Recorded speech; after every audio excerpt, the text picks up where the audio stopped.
Olá, aluna! Olá, aluno! Sejam muito bem-vindos. Essa é a disciplina de Teorias da História. E nós estamos começando agora a nossa terceira teleaula, a Escola dos Análises e a Revolução Historiográfica.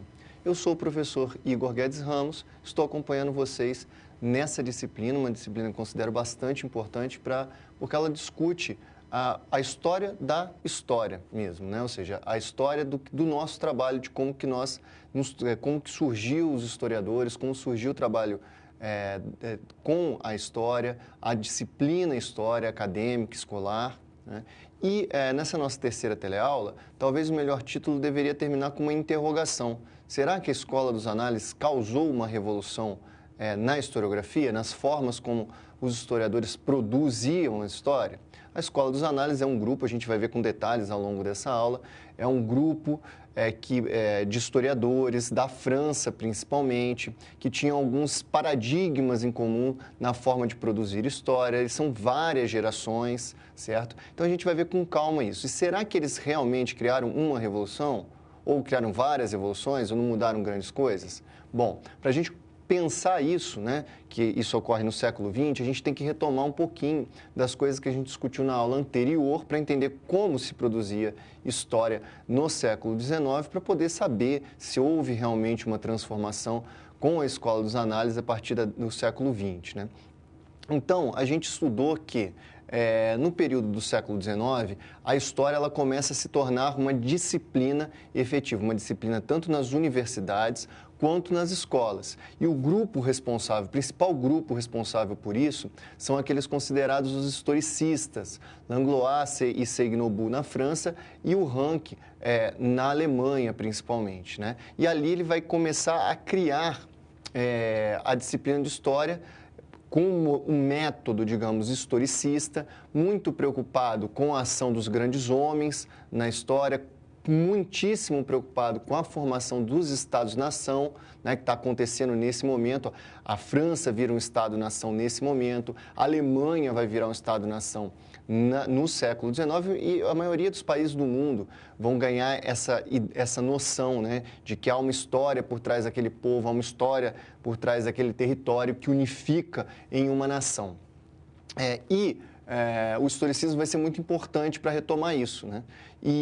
Mas não era só o historicismo que estava existindo no século XIX. No historicismo, lembrando que o foco deles, então, é na história dos grandes homens, na ação política, militar, na a história da formação das nações na Europa, mas no Brasil também, né, com o Instituto, com o IHGB, que a gente também comentou na aula passada. Eles tinham a ideia de que era possível, a partir dos documentos históricos, de uma crítica bem fundamentada dos documentos históricos, retratar a história tal como aconteceu, ou seja, uma neutralidade do historiador. São as características gerais aí do historicismo, mas não era só ele que operava no século XIX, não era só essa forma de produzir história. Tinha o positivismo baseado no pensamento do Augusto Comte, e o positivismo dizia que a história havia leis de funcionamento da história. Então, se acontecer o fato A, irá acontecer o fato B. Dentro das condições ABC, irá acontecer o evento D. Né? Então, há uma lei de funcionamento da história, né? Acontece tal coisa, vai automaticamente acontecer outra coisa. Há tais condições, por exemplo, geográficas ou étnicas, então a sociedade vai ser de determinada forma. Então, uma lei de funcionamento, isso que os positivistas avaliavam. Além deles, havia também outro que a gente estudou, que é o marxismo. O marxismo focava muito nos problemas econômicos, da exploração dos trabalhadores que estava acontecendo na Inglaterra, principalmente, né?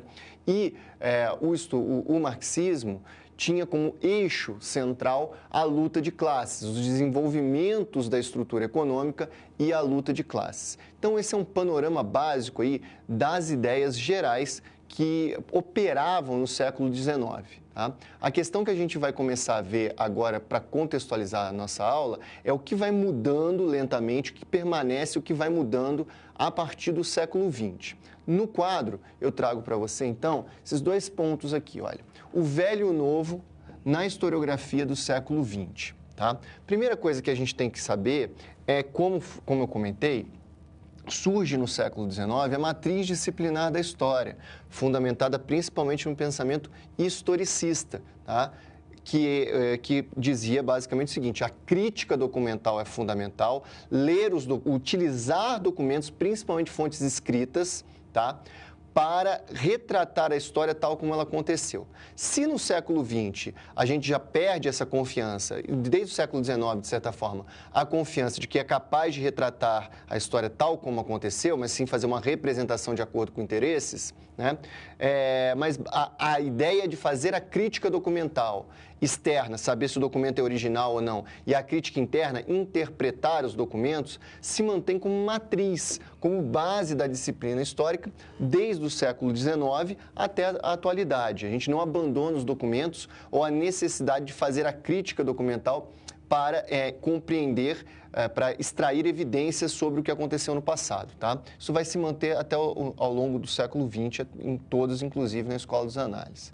Outra questão fundamental agora é de mudança para o século XIX é o seguinte: o contexto histórico do longo século dos extremos. E aqui extremos em todos os sentidos, né? Como assim, professor, extremos em todos os sentidos? O século XX, né, ele vai levar o nacionalismo a seu extremo, ele vai levar o racialismo a seu extremo.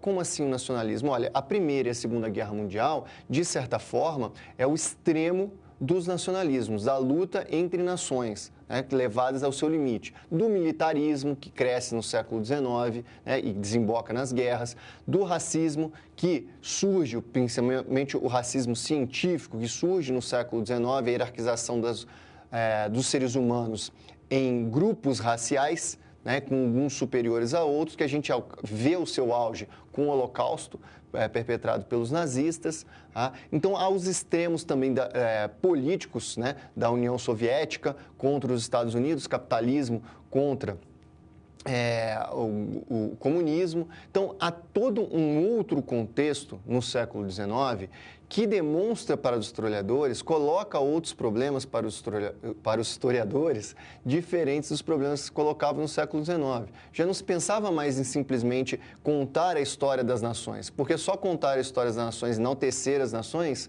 ajudou a levar essas nações à guerra. Era preciso contar a história das sociedades, dos seres humanos como um todo, tá? E não só focar em determinados grupos ou no belicismo nacionais, como acontecia, de certa forma, ao longo do século XIX. Isso tudo vai influenciar as transformações que vão acontecer na historiografia ao longo do século XX, da qual a Escola dos Análises faz parte. Então, a questão que a gente tem que discutir é o que é a Escola dos Análises, quais são as influências que ela sofre do século XIX e do início do século XX, que é o nosso primeiro tópico.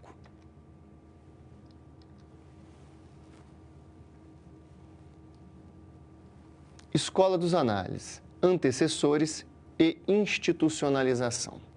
Pois bem, você sabe que ao longo do século XIX se funda principalmente, não só, mas 3 vertentes de análise historiográfica que ganham grande repercussão e que vão continuar existindo, de certa forma, ao longo do século XX.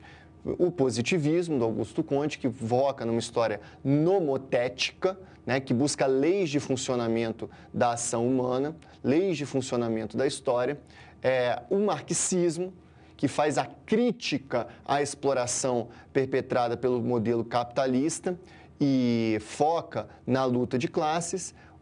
E o historicismo, principal responsável pela construção da história como disciplina, da matriz disciplinar da história, que é fazer a crítica documental, tentar retratar o passado tal como ele aconteceu, buscando uma história dos grandes homens e da formação das nações europeias. Mas não era só isso que estava acontecendo no século XIX e início do século XX. Havia já outras perspectivas operando ali.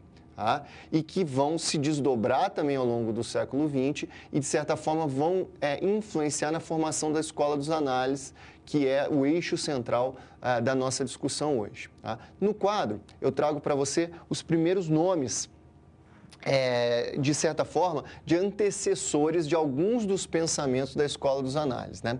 2 personagens aqui bastante conhecidos do século XIX, tá? O Jacob Burckhardt, esse senhor aqui, tá? E o Friedrich Nietzsche, né? O Nietzsche, esse outro do bigodão grande aqui, bonitão, tá?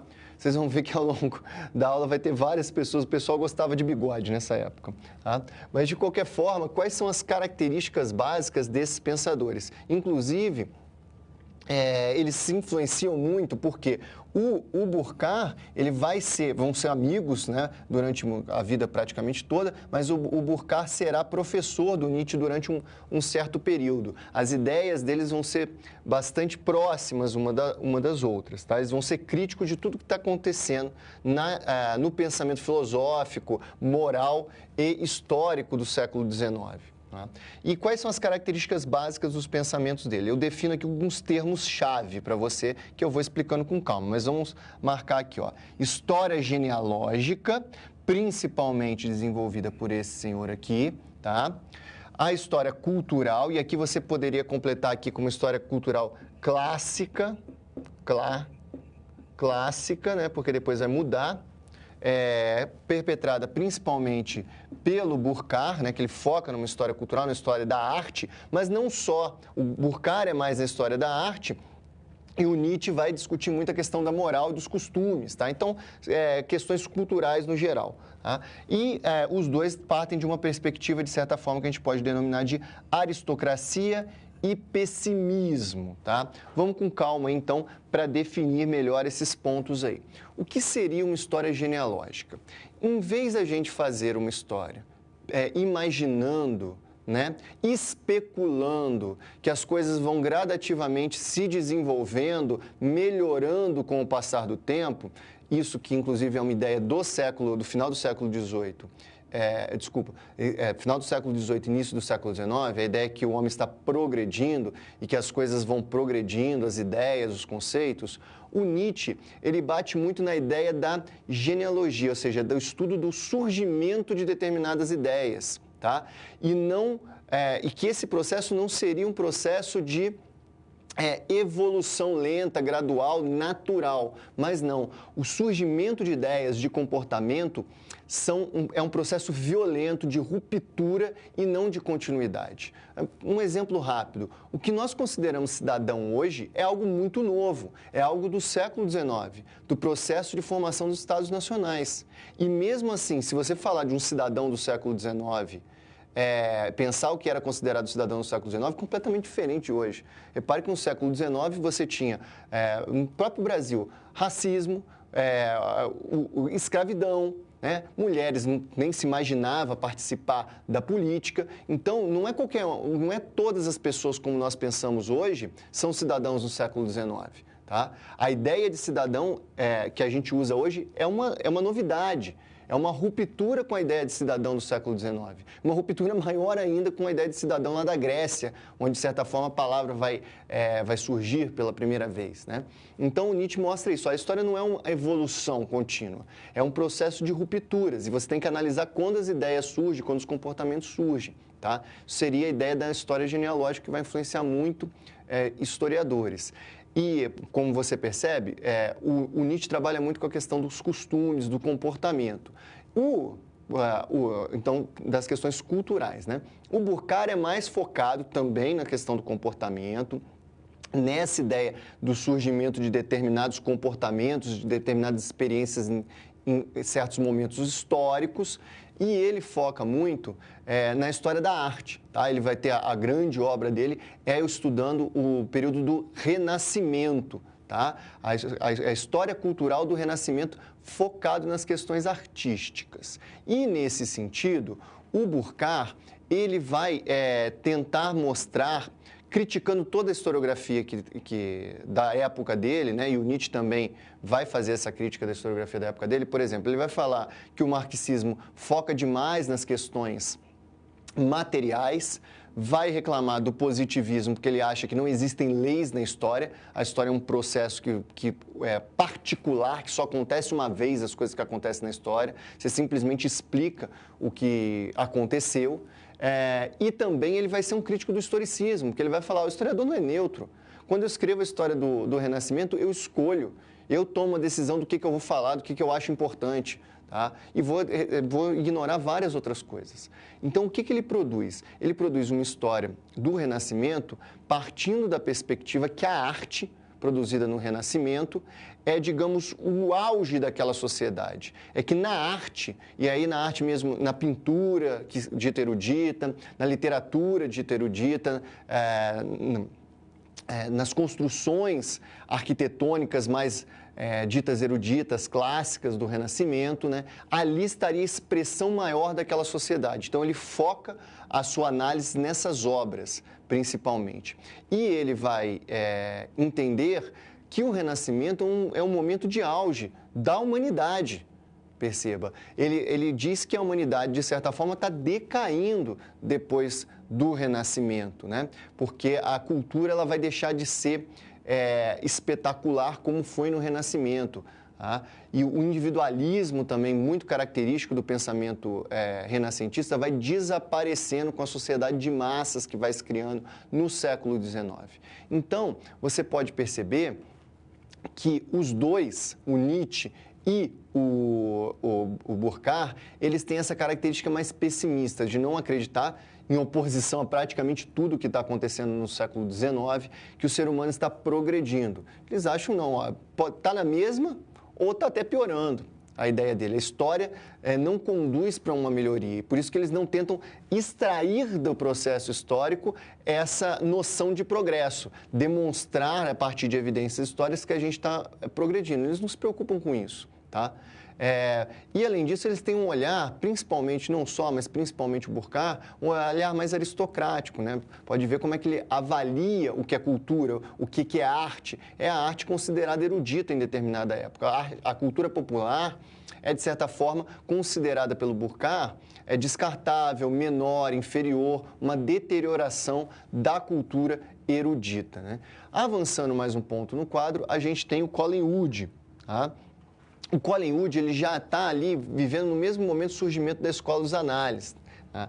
E ele é um inglês e a principal contribuição dele para as ideias da Escola dos Análises, mas para os historiadores em geral, é a ideia de imaginação histórica, tá? Escrita nesse livro Imaginação Histórica, que também pode ser denominado de construcionismo histórico. Para o Colin Wood, o historiador, a formação dele é muito sólida também em arqueologia, tá? Então ele percebe que há uma dificuldade muito grande de representar o passado, porque há poucas fontes, principalmente no passado mais antigo. Então ele começa a desenvolver a ideia de que o historiador não faz simplesmente um retrato do passado, ele faz um certo construcionismo, ele usa a imaginação para, a partir de determinadas evidências, construir uma explicação maior. Ou seja, a explicação do passado não está completa na evidência. O historiador tem que levantar hipóteses, ele tem que completar com determinadas ideias as fontes, as informações que as fontes chegam. Dessa forma, para o Colin Wood, o pensamento histórico ele não é simplesmente um retrato do passado. Ele é principalmente um pensamento hipotético. Ele levanta hipóteses e tenta provar com evidências dos passados, as poucas evidências que nos chegam sobre o passado. Isso vai influenciar todo o século XX, essa forma de pensar a história e de produzir a história. Finalmente, eu tenho no quadro a você a explicação da institucionalização da Escola dos Análises, né? O que é a Escola dos Análises? Gente, não é só porque tem o nome de escola aqui que é uma instituição, que é um lugar. Não, não é um lugar, não é uma escola, não é uma faculdade.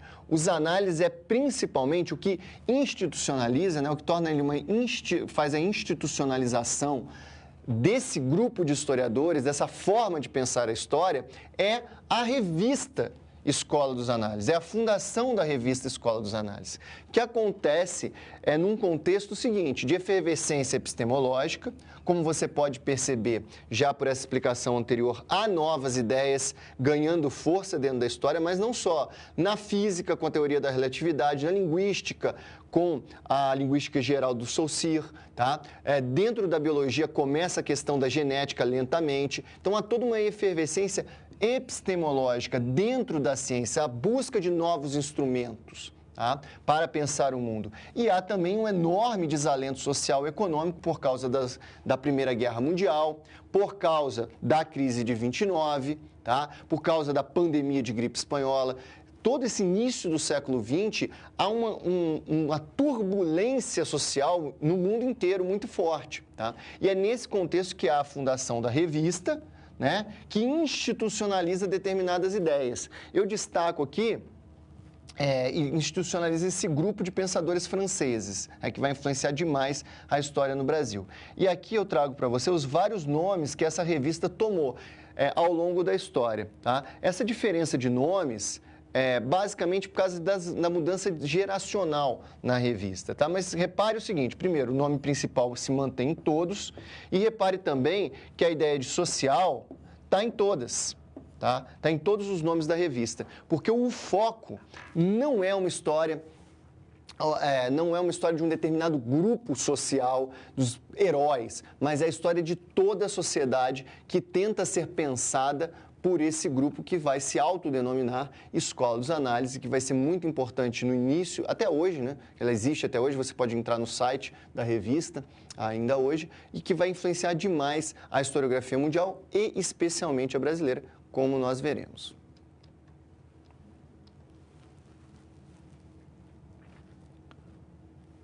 Escola dos Análises, princípios básicos.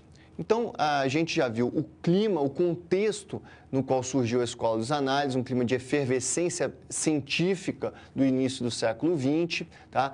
Percebemos também que há uma mudança social muito forte, todo o terror que a guerra trouxe, a Primeira Guerra Mundial, e depois vai ter a Segunda também, né? A grande pandemia de gripe espanhola, a crise econômica geral de 29, a maior crise do capitalismo até então, né? Depois vai ter a de 2008. Então, nesse contexto todo, vai se fundar a revista Escola dos Análises, propondo uma nova forma, na França, né? Propondo uma nova forma de pensar a história. Mas quais são as características dessa revista? No quadro eu trago para você e da Escola dos Análises como um todo, né? Primeiro, destacar que foram 4 gerações, tá? E diversos paradigmas diferentes ao longo dessas 4 gerações, como eu disse, existente até os dias de hoje. Primeira geração, que vai de 29 a 56, liderada principalmente pelos fundadores, né? Marc Bloch e Lucien Febvre, até 56 só pelo Lucien Febvre, porque infelizmente o Marc Bloch foi morto durante a Segunda Guerra Mundial, executado pelos exércitos nazistas, tá? Depois de 56, o Lucien Febvre vai passar para um dos seus discípulos para formar a segunda geração, que é o Fernand Braudel. Essa segunda geração, liderada pelo Braudel, dura de 56 até 69. A terceira geração é uma geração bastante multifacetada, liderada principalmente pelo Jacques Le Goff, mas há um grupo muito grande de historiadores orientando a revista, editando a revista, tá? E vai durar mais ou menos de 69 até 89. Finalmente, a quarta geração, que é atual, que a gente não discute muito nessa aula, mas é a geração que começa em 89, com a liderança principalmente do Roger Chartier e do Jacques Revel. Avançando aqui, a questão que eu coloco para você agora é essa daqui, ó. Mas, afinal de contas, professor, se haviam várias gerações, se a revista teve vários nomes, se não era uma escola de verdade, era só uma revista, como? Quais são os princípios norteadores que mantêm isso aí junto, para a gente poder chamar todas essas gerações de Escola dos Análises, tá? É essa ideia aqui de programa comum. Tá? Havia e há, de certa forma, até hoje, um programa comum que unifica uma enorme quantidade de diferenças, tá? De forma de fazer história. Mas qual que é esse programa comum, então? Eu resumo em 2 ideias. A primeira, história-problema. E a segunda, história total. Vamos ver com calma o que é história-problema e o que é história total. História-problema é a perspectiva de que o historiador, ele não simplesmente vai com total neutralidade, né, sem nenhum juízo de valor, sem nenhuma preocupação do presente, pegar as evidências históricas e trazer para cá e entregar o passado tal como aconteceu. Não. Isso, para os historiadores do análise, não existe, não acontece. A história é sempre um problema. Ou seja, o que quer dizer com isso? A partir do presente, a partir das questões atuais do historiador, das preocupações da sua sociedade, dos problemas da sua sociedade, ele elabora uma questão, uma pergunta, para o passado. E aí ele vai nas evidências tentar responder essa pergunta. E assim ele produz a história. E ele não vai estar retratando a história tal como aconteceu. Ele vai fazer uma representação do passado, ou seja, é uma perspectiva do passado, não é o passado tal como aconteceu e completo, tá? Mas é uma perspectiva, uma representação do passado, simplesmente para responder uma pergunta do presente, um problema colocado pela sociedade do presente, tá? Então, essa é a diferença principal aí, e é a ideia geral, uma das ideias gerais que coordena a Escola dos Análises, tá? Outra questão da Escola dos Análises é a ideia da história total. O que significa isso? A Escola dos Análises não foca em apenas um aspecto da vida humana ou em apenas um grupo social, como o grande produtor da história, como o grande agente da história, né? Como, por exemplo, os reis e os generais militares, como se fazia muito no século XIX. Não. A Escola dos Análises foca em todos os aspectos da vida humana, então na cultura, no cotidiano, em coisas como o medo, o amor, eles vão estudar.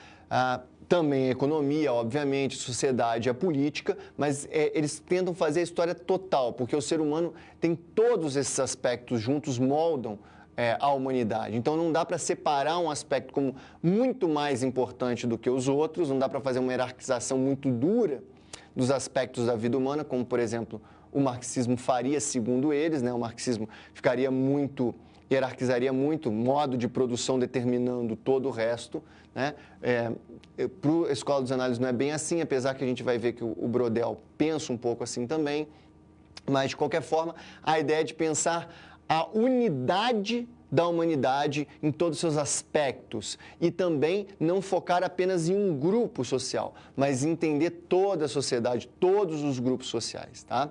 Então, dessa forma, a Escola dos Análises, ela faz uma história-problema, tá? Não retrata o passado, representa o passado para responder uma pergunta do presente e dá atenção a todos os aspectos da vida humana, tá?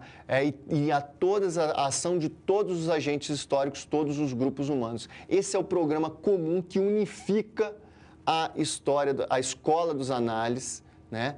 E consegue, digamos assim, orientar todas as gerações, apesar de ter muita diferença entre elas, tá? No quadro, tem também uma questão institucional desde a sua fundação e, de certa forma, até hoje, tá? Que são essas questões institucionais? A Escola dos Análises, ela procura, logo que ela surge ali na década de 20, final da década de 20, né, com os pais fundadores Marc Bloch e Lucien Febvre, ela tenta demarcar uma renovação na historiografia, tá? O que eu quero dizer com essa renovação na historiografia? O Marc Bloch e o Lucien Febvre serão alunos do Langlois e do Seignobu, do Charles Seignobu, lá do século XIX. Mas eles vão criticar demais esses caras. Eles vão falar, olha, toda a produção historiográfica do século XIX é tudo positivista. É tudo igual e está completamente errada. Para que eles estão fazendo isso? Eles querem marcar uma posição institucional na França. Tá? Eles querem criar uma nova forma de fazer história, não tão nova assim, porque eles vão continuar utilizando da crítica documental, tal como os seus professores e tudo mais, tal como eles aprenderam com os professores, mas eles vão tentar marcar uma posição para ganhar um espaço institucional dentro da França, né? Para se destacar entre os outros historiadores dentro da França. Então, parte da ideia da revolução que a Escola dos Análises faz de certa forma, criada para marcar uma posição de superioridade dentro das disputas institucionais dos historiadores, tá?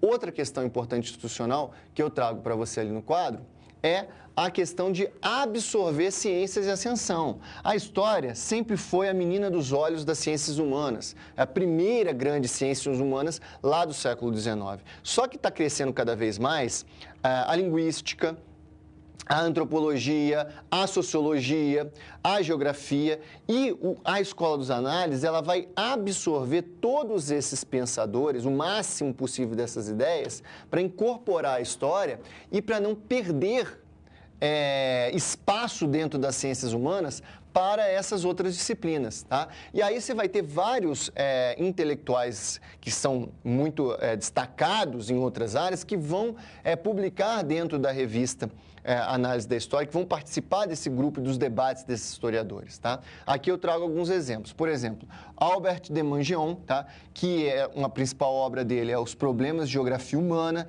Ele parte de uma perspectiva da geografia como possibilista, ou seja, a geografia, o espaço geográfico, dá possibilidades de ação para o homem, tá? Ela não determina o que vai ser uma sociedade, mas ela, digamos, dá limites e possibilidades para os homens agir. E ele estuda essas questões. O Maurice Hobsbawm, que é um sociólogo, que vai desenvolver a noção de memória coletiva, que é importantíssimo para a história até hoje. A ideia de que a memória não é individual, mas ela é formada coletivamente pela vida em sociedade, ela não é algo subjetivo nosso, de cada indivíduo, ela é formada socialmente, tá? Outros pensadores aqui da história política, da história econômica, o Charles Hist, né, da história das doutrinas econômicas, vai publicar na revista, vai participar bastante. Aqui, o André Siegfried, mais das questões políticas, Aspectos da Sociedade Francesa é uma das suas principais obras, tá? Todos esses pensadores, eles vão participar da revista, de certa forma, por quê? Porque a história quer abraçar todas as novas vertentes das ciências humanas para dentro dela, para ela não perder o seu status de principal ciência dentro das ciências humanas. E a Escola dos Análises vai fazer isso com bastante habilidade.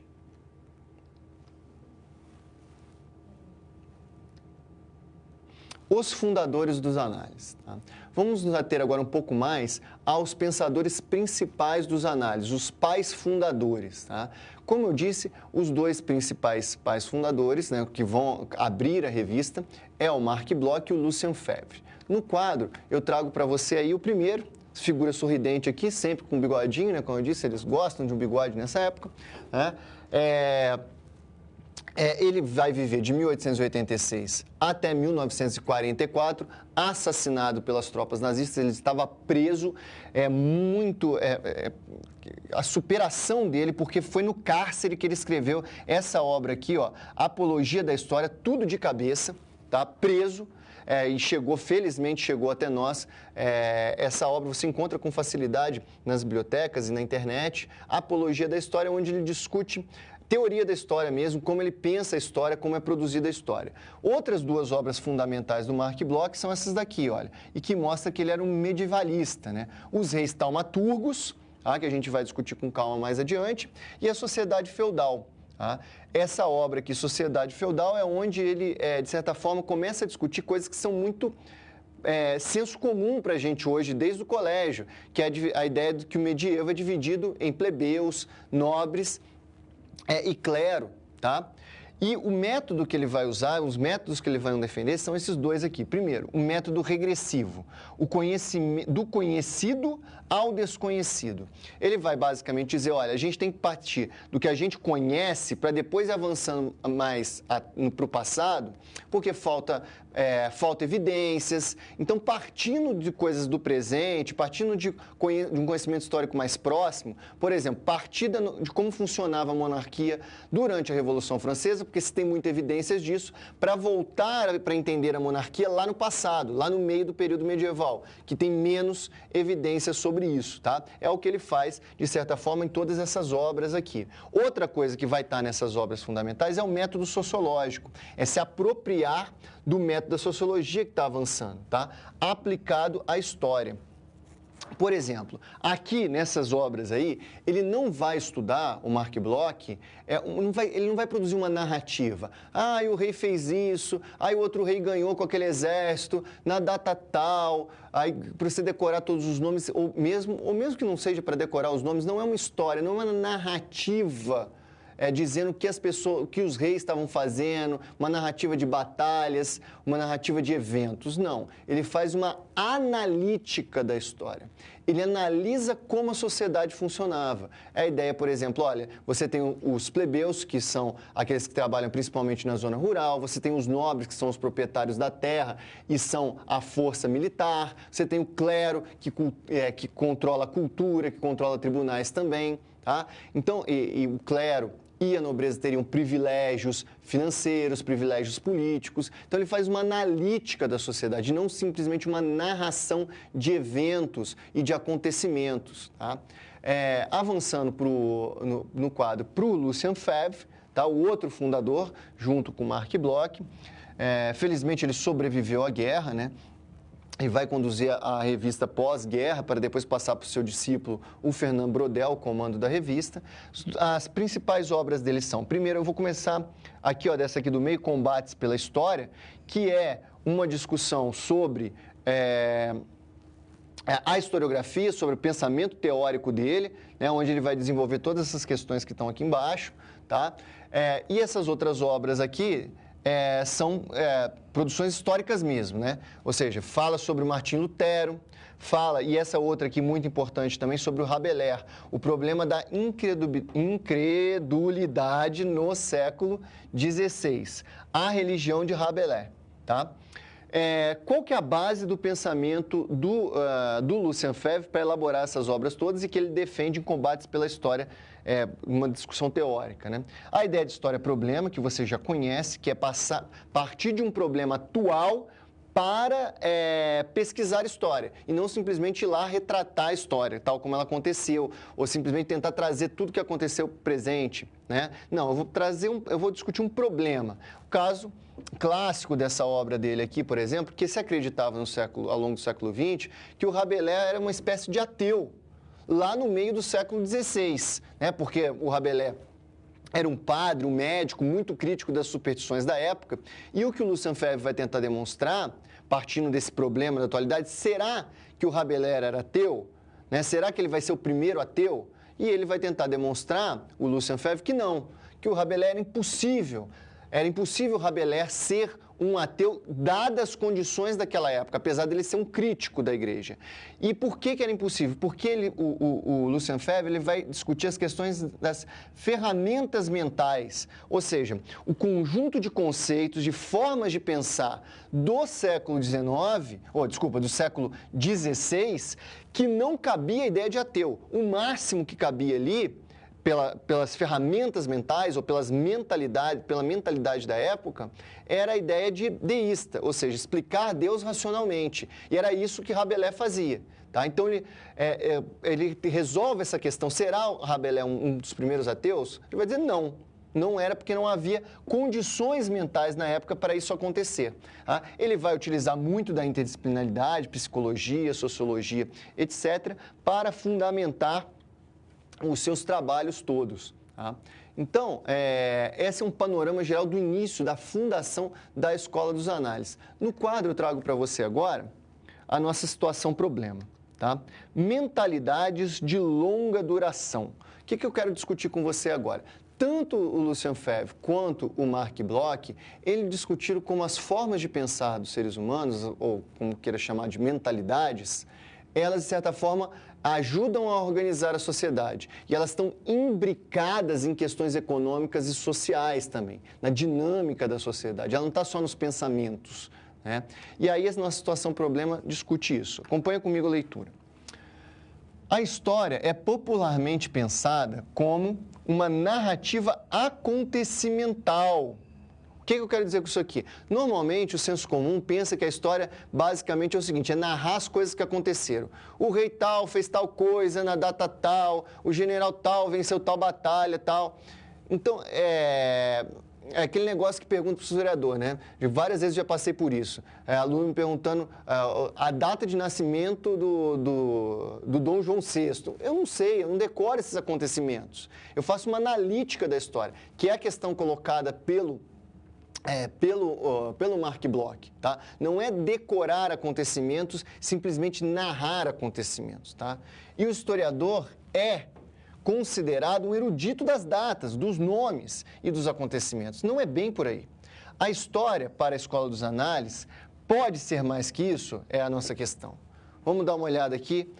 Nesse caso aqui, no caso do próprio Marc Bloch, com as ideias dos reis taumaturgos, explicadas sinteticamente nessa imagem que seria o rei taumaturgo. Ou melhor, de qual comportamento, de qual costume surgiu essa ideia de rei taumaturgo. Tá? Repare que o rei, abençoando um cidadão. Para o padre aqui até com uma áurea, né, meio que divina do lado, acompanhando esse processo. Taumaturgia é mágica, é um pouco mais digamos assim, erudito do que mágica. É um ato divino, feito pelos reis. Os reis, desde o século XII, eles ganharam essa ideia, surgiu essa ideia que eles eram capazes de dar bênçãos, né? Salvar as pessoas de doença. E aí tinha um ritual anual, às vezes mais de uma vez ao longo do ano, do toque real, né? Que as pessoas doentes iam lá e o rei tocava nelas. E acontecia o seguinte, se a pessoa curasse, que bom, funcionou, Deus abençoou a pessoa via o rei. Se não acontecesse nada também, que acontecia muitas vezes, né, nada, a pessoa acabava morrendo, né, é porque a pessoa era pecadora, né? Então o toque do rei não adiantou nada porque a pessoa era pecadora. Mas a ideia aqui é que o rei, ele é divino, ele é majestoso, ele é superior a todos os outros. E o Bloch mostra, então, tenta demonstrar que isso garante até o século XIX a ideia de que você tem que obedecer ao rei, porque ele é divino, ele é abençoado por Deus. Tá? Essas crenças ao redor do toque real, dos costumes de salvação que o rei fazia, ajuda a legitimar o governo real. Tá? Porque hoje, o que legitima os nossos governos? É a eleição, é a gente votar nas pessoas. Tá? Naquela época não tinha eleição, o rei passa de pai para filho. Então, o que legitima esse rei? Que ajuda a sustentar ele no poder e fazer as pessoas obedecerem ele.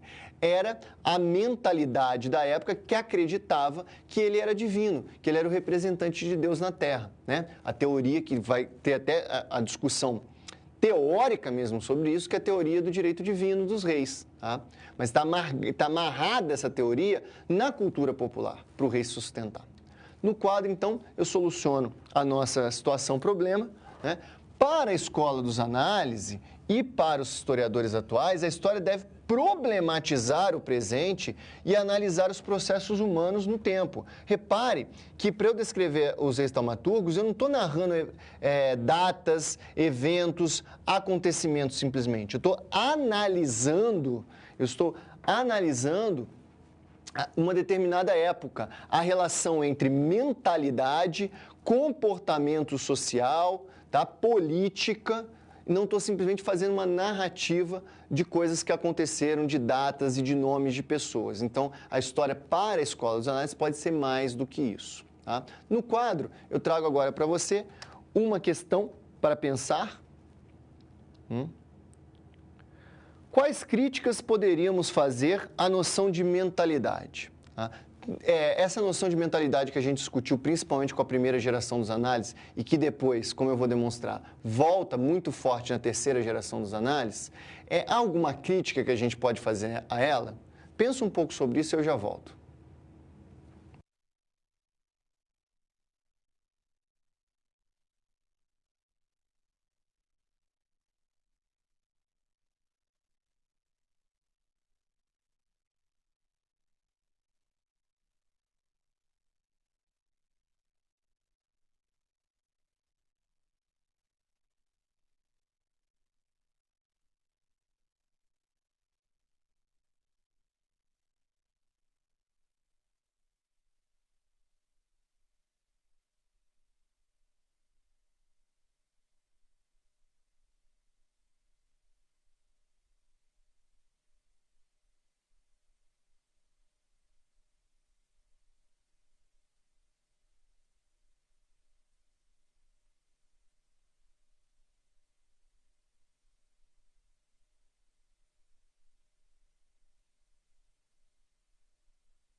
Voltei. E aí, pensou? Há alguma crítica que a gente pode fazer à história, a essa ideia de mentalidades, ou seja, uma forma de pensar, né, que existe uma determinada época em uma determinada sociedade que, digamos assim, limita e faz todo mundo pensar igual? Pronto, está aí uma questão.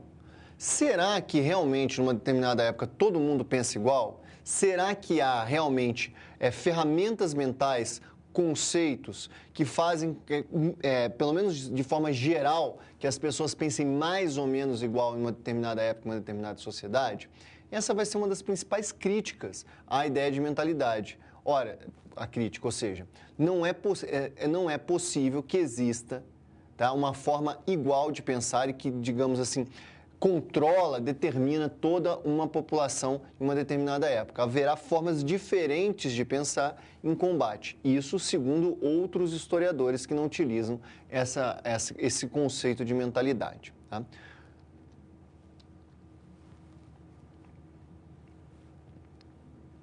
A segunda geração dos análises. Então, nós vimos que com a fundação da Escola dos Análises por Marc Bloch e Lucien Febvre, você estabelece um paradigma geral de pensamento, além de uma revista, ou seja, a institucionalização desse paradigma, que seria a ideia da história-problema, de buscar evidências no passado para responder problemas, preocupações do presente. Tá? E, ao mesmo tempo, uma história total, ou seja, entender os seres humanos em todos os seus aspectos, de certa forma, sem hierarquizar muito esses aspectos. O problema é que na segunda geração dos análises não vai ser bem assim, tá? Principalmente essa questão de estruturar os aspectos da vida humana, de hierarquizar a vida humana, vai mudar um pouquinho, tá? Quem que vai marcar a segunda geração dos análises? Um dos discípulos do Lucien Febvre, que eu trago no quadro para você agora. É o Fernand Braudel, tá? Esse senhorzinho aqui, ó, que viveu de 1902 a 1985. Tá? E ele é muito importante para o Brasil, eu já comento por que ele é muito importante para o Brasil. Mas primeiro deixa eu comentar aqui as obras dele. Duas obras, essa obra que é espetacular, que fundamenta, é um trabalho de história profundo, mas também um trabalho com a aplicação de uma teoria, que é muito própria do Braudel, que é a teoria das durações, que é muito popular no ensino básico, no ensino médio em geral, tá? E a obra dele é o Mediterrâneo e o Mundo Mediterrâneo na época de Filipe II, tá? Publicada pela primeira vez em 1966, como tese de doutoramento dele. Outra obra dele que é muito importante é Civilização Material, Economia e Capitalismo, séculos XV ao século 18, né? É muito interessante essa obra dele aqui, publicada posteriormente, em 1979, depois do doutoramento dele. Essa obra aqui vai dar uma explicação, o que a gente fala de formação histórica estrutural do capitalismo, tá? Ele vai fazer uma análise da formação histórica da estrutura do capitalismo. E isso aqui depois vai ser desdobrado em outras obras, como Giovanni Arrighi, o Emanuel Wallenstein e aqui no Brasil o Fernando Novaes. Tá? E a característica principal dessa análise do Braudel é que ela não vai ser nem liberal, que naturaliza demais o mecanismo de funcionamento do capitalismo, parece que o capitalismo já existia lá na Idade Romana, não, ele vai mostrar que o capitalismo é um evento histórico, tá? E também ele não é muito marxista, ele não vai usar as ferramentas marxistas para explicar o capitalismo. Por exemplo, ele não acha que o capitalismo, que, digamos, a história do ser humano é a história das lutas de classe. Ele não usa essa premissa para explicar a formação do capitalismo, apesar dele mostrar que há exploração no capitalismo, sim, e não só de pessoas, mas de países, né? Vai se desenvolver essa ideia em todos esses pensadores que decorrem desse trabalho do Fernand Braudel. Tá?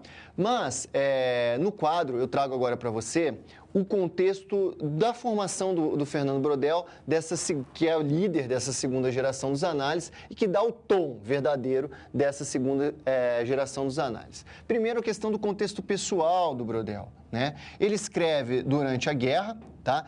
É muito interessante que boa parte da obra dele, ele também escreve de cabeça, como o Marc Bloch escreveu, porque ele estava preso e tudo mais. E também essa outra questão aqui dos vagalumes no Brasil, porque ele termina o doutorado só no Brasil. E que seriam esses vagalumes aqui? É, de certa forma, uma anedota que contam sobre como ele teve a ideia, que é o seguinte, a ideia da teoria básica dele das durações, tá? Que ele, um belo dia, vivendo aqui no Brasil, ele estava olhando para o céu completamente escuro e ele começou a ver vários vagalumes piscando. Então, ele pensou nessa ideia de que há um contexto para as coisas, né? E os acontecimentos, só dá para entender os acontecimentos por causa desse contexto. Ou seja, só dá para ver os vagalumes porque a noite está completamente escura. Se fosse de dia ou se fosse...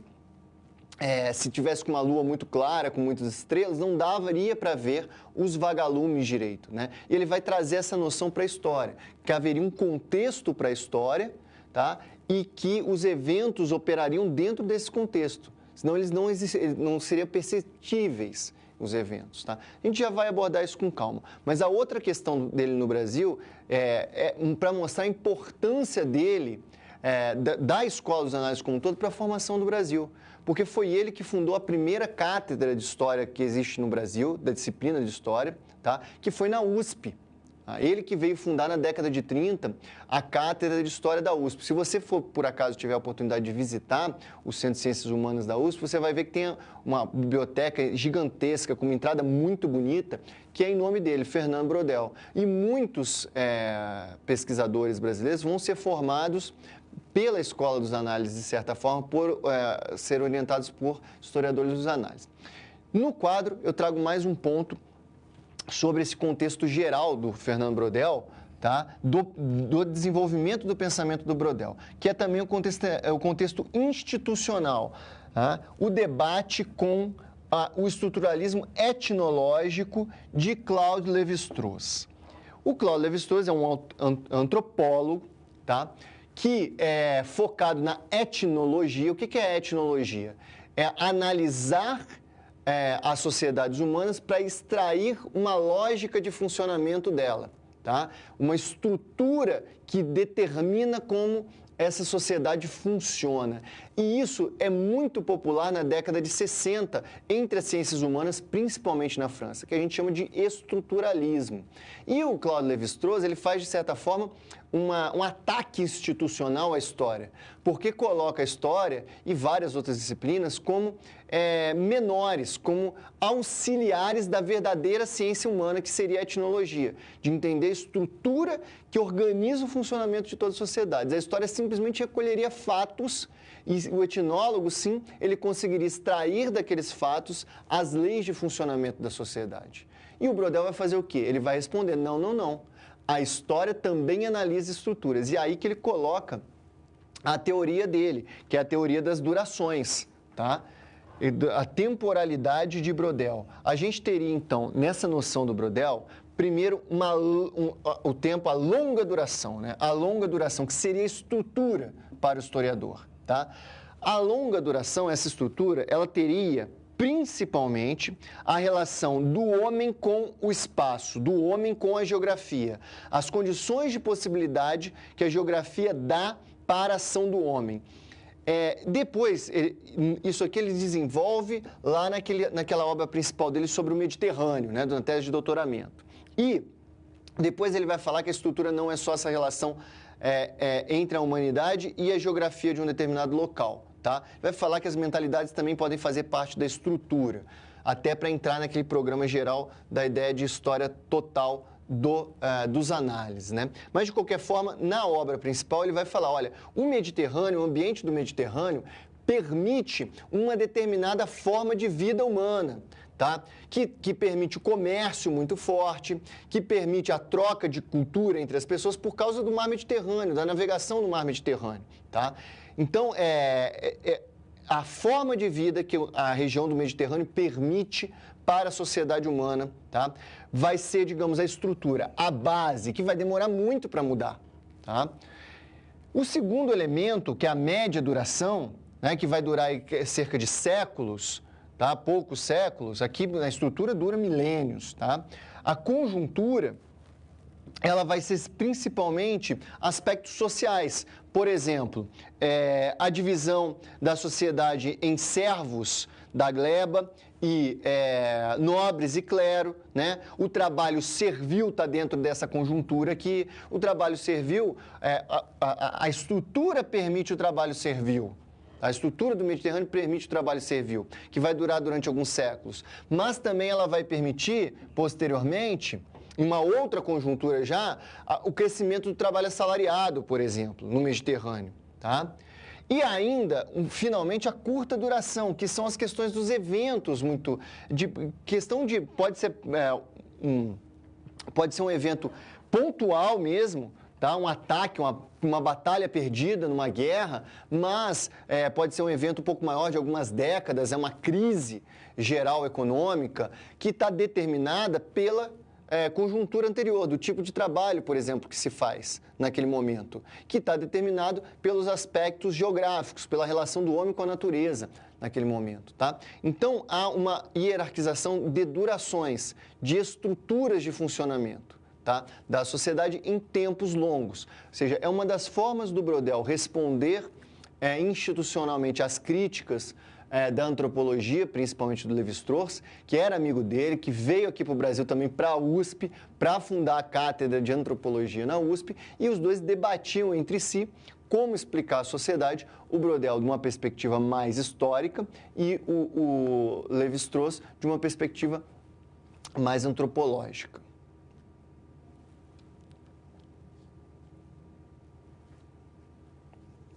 Terceira geração dos análises, né? Então, nós já discutimos a questão da fundação da Escola dos Análises com Lucien Febvre e com Marc Bloch.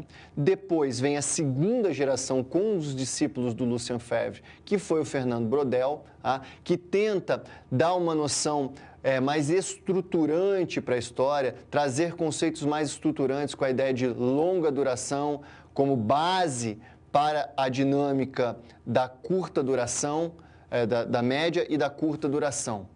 E os aspectos geográficos determinam essa longa duração, os aspectos sociais determinam a média duração e os eventos políticos, militares seriam característicos da curta duração dos eventos. Tá? Mas a terceira geração vem, de certa forma, colocar de ponta cabeça esse pensamento do Braudel e retomar algumas ideias da primeira geração. No quadro, eu trago para você, então, as características, o contexto e as características gerais dessa terceira geração, que começa, nos análises, que começa em 69 e vai até 1989. Contexto histórico-institucional. Como você percebe, tá ali ela se inicia no final da década de 60, aquela década da contracultura, das revoluções, de 68, da grande revolução contracultural de 68. Então, uma das características histórico-institucional, principalmente da formação da terceira geração dos análises, é o desenvolvimento da contracultura e dos movimentos sociais, tá? Uma crítica muito grande dentro da França pela contracultura à instituição, às hierarquias da universidade, tá? Os jovens vão à rua aos lados dos trabalhadores criticando comportamentos, criticando costumes, tentando mudar as hierarquias muito sólidas das universidades, mas da sociedade como um todo, os movimentos sociais que vão se espalhar pelo mundo inteiro, os direitos civis nos Estados Unidos, principalmente do movimento negro, lutando por maior participação, por respeito, por legitimidade, as mulheres também ao longo de todo o mundo. Então, são novos problemas que estão surgindo dentro da própria sociedade e que vão afetar essa terceira geração, tá? Outra coisa que está acontecendo é a diversificação e democratização das lideranças institucionais dos análises. Nesse momento, os análises vão ter vários personagens liderando os análises, tá? Vão começar a ter com ideias bem diferentes. Como você vê, a segunda geração, o principal nome vai ser o Fernando Braudel, o principal líder, ele é líder da revista, ele é o editor da revista, mas ele vai ser o principal nome da segunda geração. Aqui você terá uma miríade de nomes de pesquisadores que pensam muito diferente entre si, tá?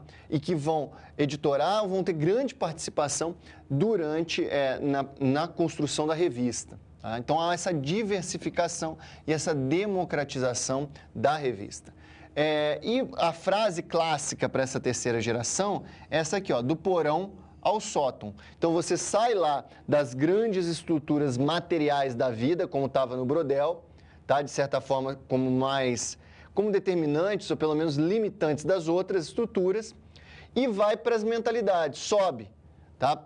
Para aquilo que seria considerado mentalidades, ideias que, segundo esses pensadores, também têm longas durações, né? O Brodel já começou a falar disso, tá?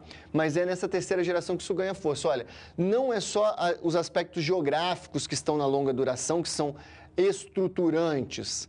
A mentalidade também acaba sendo estruturante. Então aí você vai aparecer uma miríade, um monte de conceitos novos. O próprio conceito de mentalidade, que é resgatado lá do Marc Bloch e do Lucian Febvre, né, que é a ideia de que há um conjunto de formas de pensar dentro de uma sociedade que limita, que determina minimamente os personagens da época. A noção de imaginário, tá, e de ideologia. Vou tentar explicar um pouco melhor essas questões aqui. Tá? Bom, a mentalidade é a noção, como eu disse, né, que é uma forma de pensar que pesa sobre toda a sociedade. Tá? Ela normalmente é inconsciente, as pessoas não ficam atentas a esse modo de pensar se não for chamada a sua atenção. Por exemplo, a ideia de rei taumaturgos mesmo, né? Ou como o Legoff vai trabalhar a ideia de que a usura, né, o empréstimo para ganhar lucro é pecado. Isso estava espalhado por toda a Europa durante o período medieval. Todas as pessoas pensavam mais ou menos isso. Tá? É uma base do pensamento que evitava diversos comportamentos sociais. Tá? Inclusive, nessa época, os judeus eram perseguidos exatamente porque eles emprestavam dinheiro. Né, de certa forma, a maioria era bancários, faziam essas atividades bancárias e eles eram considerados pecadores pelos católicos, né, principalmente nos países mais fervorosos, o catolicismo mais fervoroso. Né? Então, é uma forma de pensar que é uma mentalidade que pesa sobre toda a sociedade. O imaginário é aquelas coisas que normalmente a gente acha que é fantasioso, mas que também tem uma relação direta com a sociedade. Por exemplo, a questão, hoje em dia, será que existe vida fora da Terra? Aí você tem um monte de filmes sobre ET, seriado, literatura. No período medieval também tinha esse imaginário. Tá? Mas era um imaginário sobre as grandes navegações, sobre os peixes voadores. Esses imaginários, tanto dos extraterrestres quanto dos peixes voadores, dos monstros do mar, eles têm uma fixação social. Como assim, professor? Só é possível pensar esses peixes voadores, esses novos mundos, dentro daquele contexto social das grandes navegações. Assim como só é possível pensar em extraterrestres quando a gente começou a tentar sair da Terra para outros planetas. Tá? Então, estudar o imaginário como também uma representação de como é aquela sociedade. Tá? A ideologia, a forma de pensar a vida e para onde nós vamos isso também é muito discutido nesse período. E novos métodos da historiografia surgem, como eu aponto no quadro também. Tá? Que métodos seriam esses? A ideia do documento-monumento. O que é documento-monumento? É não pensar os vestígios do passado simplesmente como um retrato do passado. Tá? Mas pensar esses documentos que chegam até nós, esses vestígios que chegam até nós, como monumentos, tá? Ou seja, como algo que foi propositalmente criado, que é um contexto para aquele documento chegar até nós. Ele não chegou à toa, ele não chegou sem querer, ele não foi criado na sua época sem querer.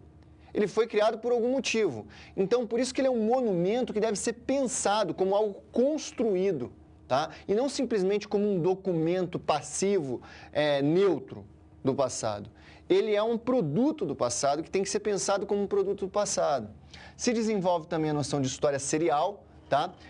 O que é história serial e quantitativa também? Né? É tentar separar determinados aspectos da história, tá? E trabalhar ela quantitativamente, principalmente utilizando os computadores que começam a se desenvolver. Um exemplo rápido disso e simples de entender. Né? Há, por exemplo, aquela ideia de que antigamente as famílias eram maiores. Né? Existem pensadores que usam a seriação de documentos e análise quantitativa de documentos e que, de certa forma, demonstraram que não era bem assim, que as famílias antigamente não eram tão maiores do que as famílias no século XX. Tá? Como que eles fazem isso? Eles pegam os documentos, uma série de documentos de paróquias, de registros de nascimento, trabalham os dados das natalidades, né? Registro de nascimento, registro de casamento e tudo mais, trabalham os dados de nascimentos e de casamentos, processam eles de forma quantitativa para demonstrar mais ou menos a média do tamanho das famílias. Isso é história serial, quantitativa, por exemplo. É uma metodologia que surge principalmente a partir da década de 60, 70. No quadro, a outra questão, que talvez seja mais importante, da terceira geração, que é uma enorme pluralidade de temas que vão ser discutidos por esses pensadores, tá? Temas muito variados que nem eram pensados, como amor, medo, tá? Ódio, cheiro, a história dos cheiros, tá? Aqui eu trago alguns desses pensadores da terceira geração que mostram um pouco sobre isso. Aqui, ó, o Mark Ferro, tá? Esse senhor aqui, ele estudou duas obras que eu trago para você aqui, a ideia de os tabus da história, né? Por exemplo, ele vai mostrar como no período moderno a morte não era um tabu. E agora, na época contemporânea, a morte é um tabu. A gente quase que não fala muito da morte, tanto quanto se falava no período moderno, porque a mortalidade era muito grande. Então, veja a pluralidade de temas que se discute, né? Também o cinema, uma visão da história, usa o cinema para pensar a história e pensa o cinema dentro da história. Outro autor muito importante desse período é Emmanuel Leroy Ladurie, que pensa a questão das regiões, tá? E da microhistória. As obras dele, por exemplo, Os Camponeses do Languedoc, ele tenta pensar a história de uma região fazendo a relação com a história universal. Montaigu, uma vila da Ocitânia. Repare, e ele vai cada vez mais para a microhistória, né? Para a história local. Resumo da história do clima. Também é muito interessante isso aqui, porque ele traz os aspectos geográficos do Brodel para essa terceira geração, né? Como que o clima afeta a história. Avançando aqui, o François Furet, que faz uma discussão política, tá, principalmente, e teórica da história. Ele tem a obra Pensando a Revolução Francesa, que faz uma crítica principalmente à perspectiva marxista da Revolução Francesa, como revolução burguesa. Tá? Ele vai fazer uma crítica a isso. A Oficina da História, que é já a discussão teórica de como trabalhar a história. O Jacques Le Goff, que é o grande líder da revista, né, o editor da revista, que trabalha muito com a questão do período medieval, a civilização ocidente medieval, mas também com as questões relacionadas à produção, ao ofício do historiador, né? E a relação com a sociologia e outras ciências. E uma obra muito importante dele é essa, História e Memória, obra fundamental aí para discussões teóricas e historiográficas. Tá? Então aqui a gente tem um panorama geral também da terceira geração dos análises.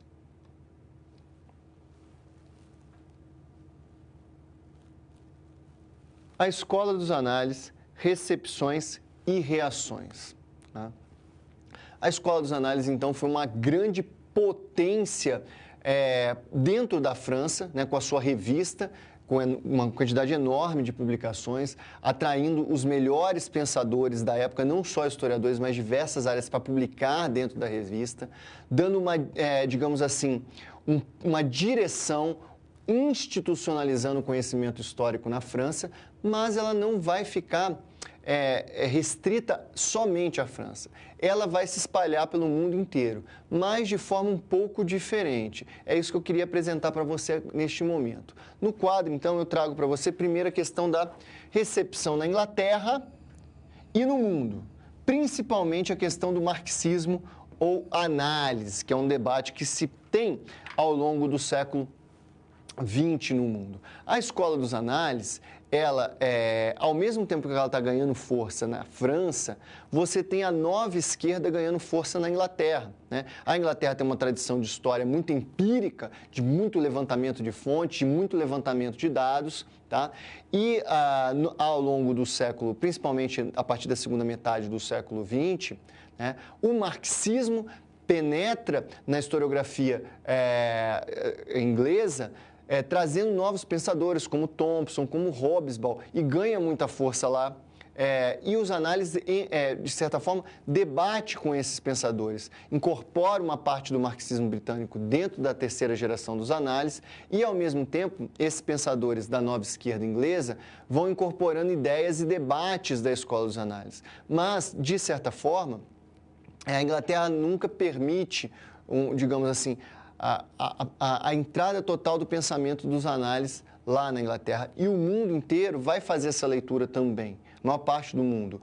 O que eu quero dizer, não vai pegar as ideias dos análises e trazer na íntegra para eles. A mesma coisa vai acontecer com a microhistória italiana, com Ginsburg, tá?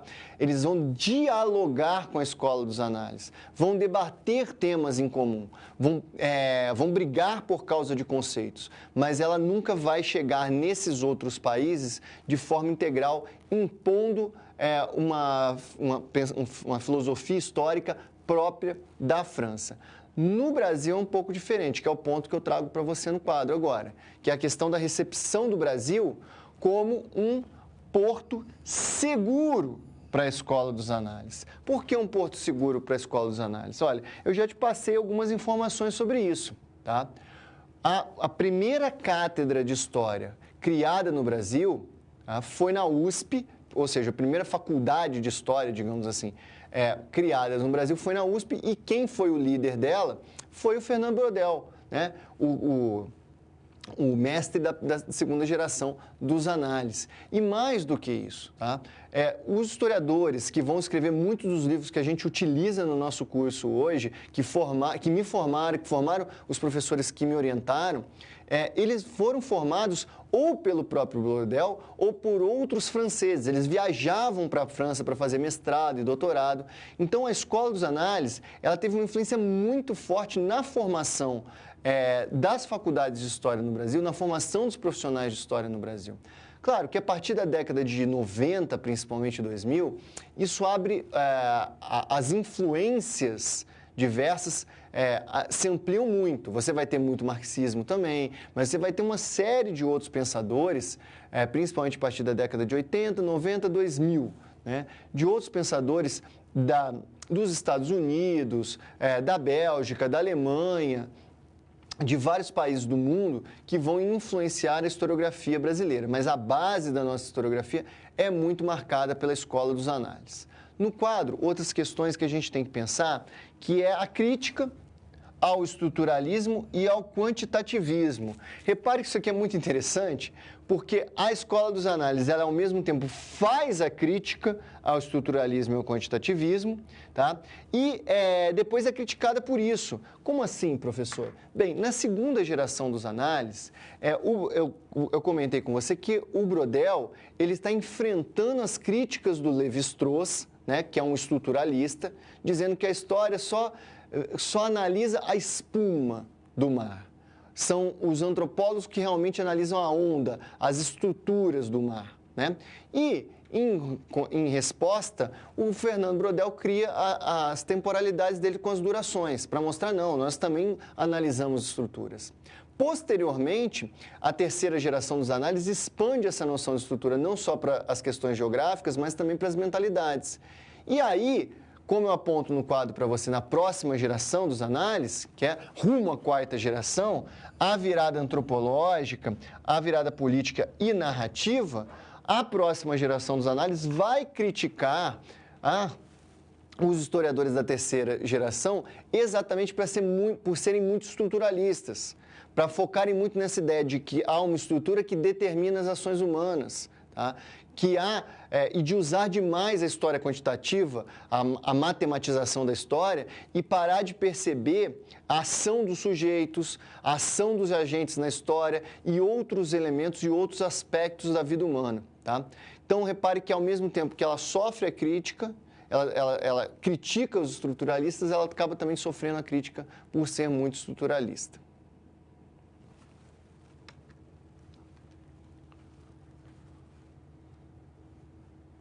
História da infância.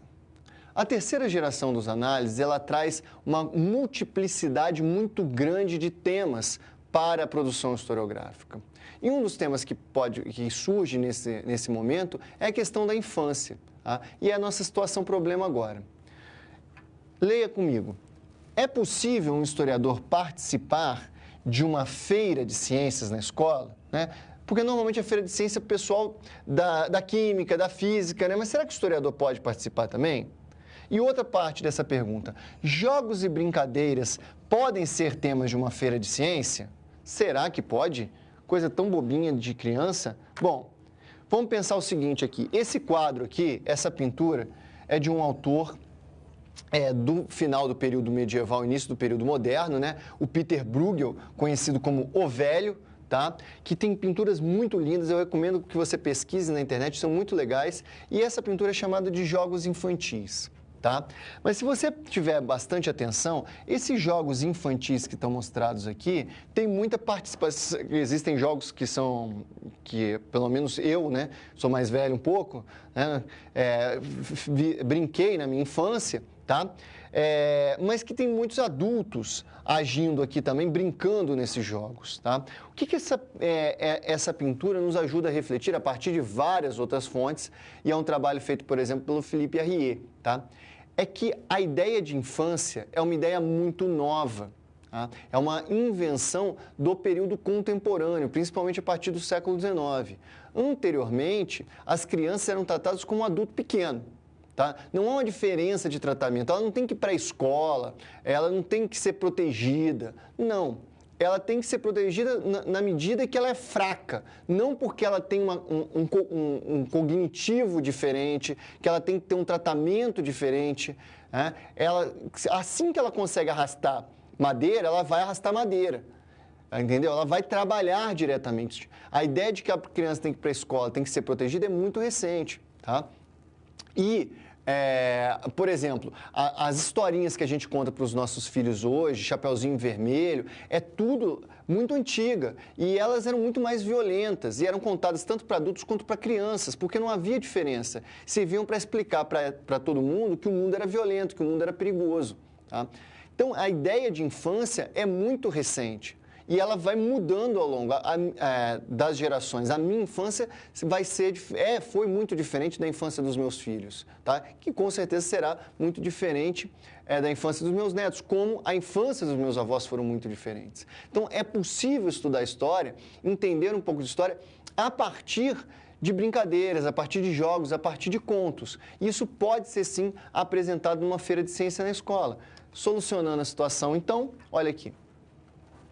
Sim, nós podemos fazer isso, pois esse tipo de atividade estimula o pensamento histórico mais amplo, entender que o ser humano tem vários aspectos, tá, da sua vida e que podem ser abordados até a infância, as brincadeiras, o amor, o ódio, os cheiros, tudo mais. Vários pensadores da terceira geração dos análises estudaram. A interligação entre passado e presente, né? O que permanece, o que muda entre a infância da minha avó, a minha infância e a infância dos meus filhos, tá? Discutir isso é importante para dar orientação na vida. E também a autopercepção de sujeito histórico, perceber que você está produzindo a história nesse momento, tá? Que todos nós somos sujeitos da história, como o próprio pensamento da Escola dos Análises fala da história total. Todos nós participamos da história, tá? Avançando aqui, a gente tem uma questão para reflexão. Quais outros temas e objetos poderíamos abordar em uma feira de ciência? Teria outros temas da história? Pensa um pouquinho sobre isso e eu volto em 30 segundos.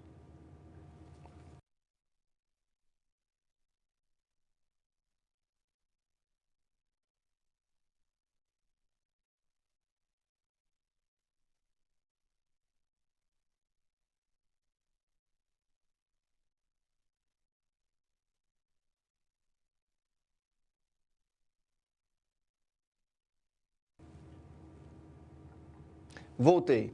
E aí, pensou outros temas históricos que poderiam ser apresentados numa feira de ciência? Olha, eu acho muito legal a ideia de trazer roupas antigas, tá? E comparar com as roupas de hoje para ver como é que as pessoas mudaram a forma de se comportar, a forma de se vestir, mas também instrumentos domésticos, tá? Uma máquina de escrever, comparar com um computador atualmente, tá? Entender como as mudanças que acontecem na nossa vida e como, por exemplo, um doutorado há 20 anos atrás, 30 anos atrás, demorava aí quase 10 anos para ser feito. E hoje, normalmente se faz em 4 anos. É óbvio, a gente tem acesso muito maior a ferramentas que facilitam as pesquisas e a produção de textos para produzir um doutorado, né? Como computador, a internet, etc. Antigamente era tudo feito à mão, a pesquisa era toda ela dentro das bibliotecas e não pela internet. Tá? Então, são alguns exemplos que podem ser apresentados numa feira de ciência. No quadro, eu trago os pontos principais que a gente discutiu na aula de hoje. Tá? Todos eles focados na Escola dos Análises, que tem a sua institucionalização na Revista dos Análises, que foi muito influente principalmente no Brasil. Tá? Primeiro, a formação dos análises com os pais fundadores, a manutenção e a inovação.